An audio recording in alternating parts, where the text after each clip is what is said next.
Obama and Biden make desperate call for gun control in Orlando. What's going on, guys? Made K Electric. It is Friday the 17th of June 2016. This will be a video response to my last video, Operation Blackjack Warning for the summer of 2016. This may very well be a precursor event. I will get into that in a moment. This, make no mistake, is not about keeping guns out of the hands of crazy people. This is about disarmament of the American people. You got Joe Biden and Obama down there reading the same old script as we've seen with all these mass shootings. Now, I don't know if this thing actually happened. I don't know if anybody really died. It certainly looked real enough when it was going on. We watched it from the beginning on my live stream. But as with all these other shootings, there's so many weird anomalies going on here. And we don't have, you can't even say crisis actors on this one. You have actual actors, people with their own pages on Internet Movie Database. Let's just get into this. So many anomalies with this shooting. Orlando nightclub murder, worked and trained at G4S Security as U.S. government contractor. Really, that's very interesting. That from the Portland Independent Media Center. Look at this. The Daily News. Omar Mateen appeared in documentary about BP oil spill 6 years before Orlando shooting. He was playing a security guard in this documentary about the BP oil spill. I'll put a link. This is just bizarre. You got this other bizarre story. Orlando shooting suspect's father is a former TV show host who claims he was president of Afghanistan. What? I'll put a link to this. This is just craziness. I got one from Zero Hedge. New Orlando shooter eyewitness emerges, testifies that 5 people were involved in the Pulse attack. All these conflicting reports of multiple shooters, people holding doors shut, all this crazy stuff going on. This is such a bull crap story.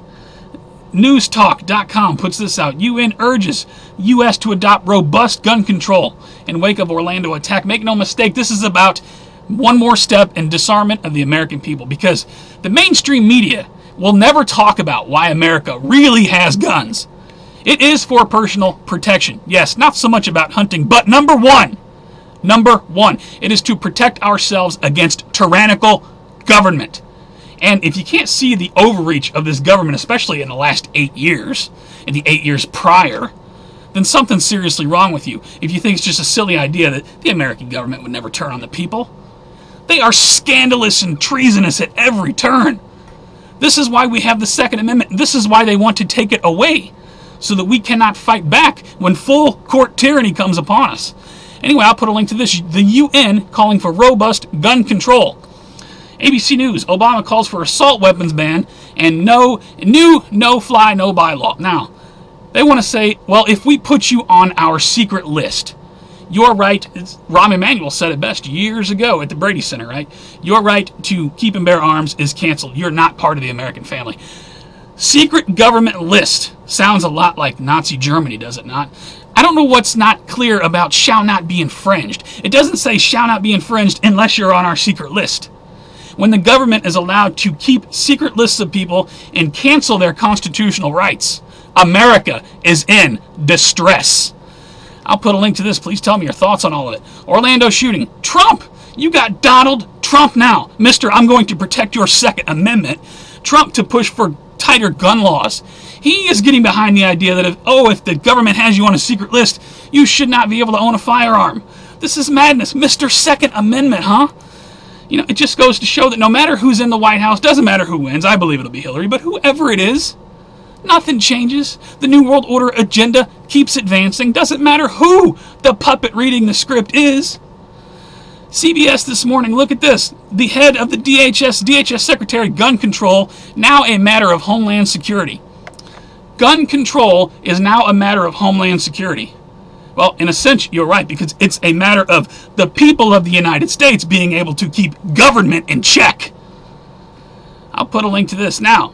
Right-wingers. Let's talk about people on the surface. This all seems kind of good to the American people. You know, well, these bad, these radical Islamists. If they're on a list somewhere, maybe they shouldn't have a gun. What happens when that apparatus gets turned in toward the people, the citizens of the United States, the non-Muslim, non-jihad, just Christian-going, just freedom-loving, liberty, constitutionalist. All you got to do is Google, who the FBI considers a potential terrorist in America. You'll see just about everybody, unless you're just a walking drone walking around with your phone. You don't give a damn about what the government's doing. Anybody who speaks out is a potential terrorist. Look at this from the Daily Caller. The same day he put out the last statement, he put this out. DHS Secretary says, right-wingers pose same threat as Islamist extremists.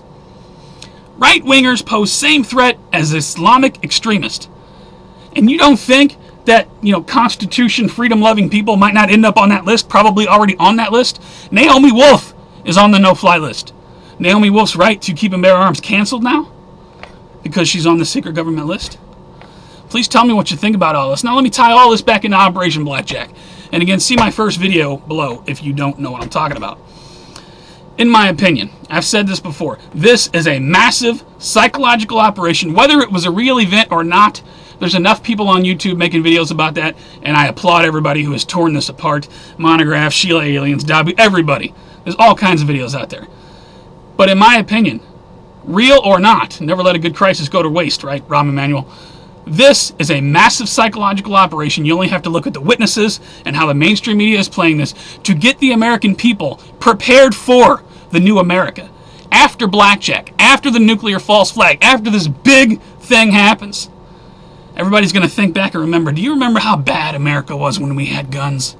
Remember how dangerous? Remember that big shooting right before the false flag attack? In a new America, there won't be firearms, as portrayed in Operation Blackjack, as portrayed in the TV series Jericho. Years ago, people called me crazy. Tell me you don't see it lining up. The psychological operation preparing the mass public for the fact that in a new America, the New World Order will not have guns here. Because it's so much easier to enforce your tyranny upon people who cannot fight back. Let me give you one link to back up what I'm saying. Today, CIA director's chilling warning. ISIS to intensify global attacks, not losing influence. We have June 16, 2016, the director of the CIA saying ISIS is bigger than ever and they're about to intensify global attacks. How would he know that? Because maybe it's an inside job. It's all Al-CIA-ed to me. I just think that's interesting.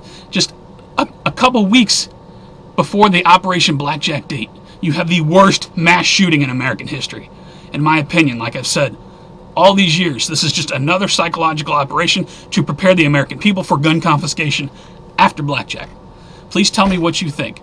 Please rate this video. Please pass it around. Make people aware.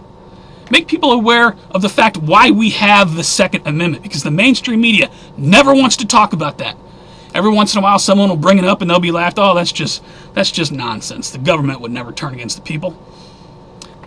The government has turned against the citizens on so many occasions, I've lost count. Please tell me what you think. You guys take care, stay safe, remain vigilant to this bull crap. I will see you on the next one.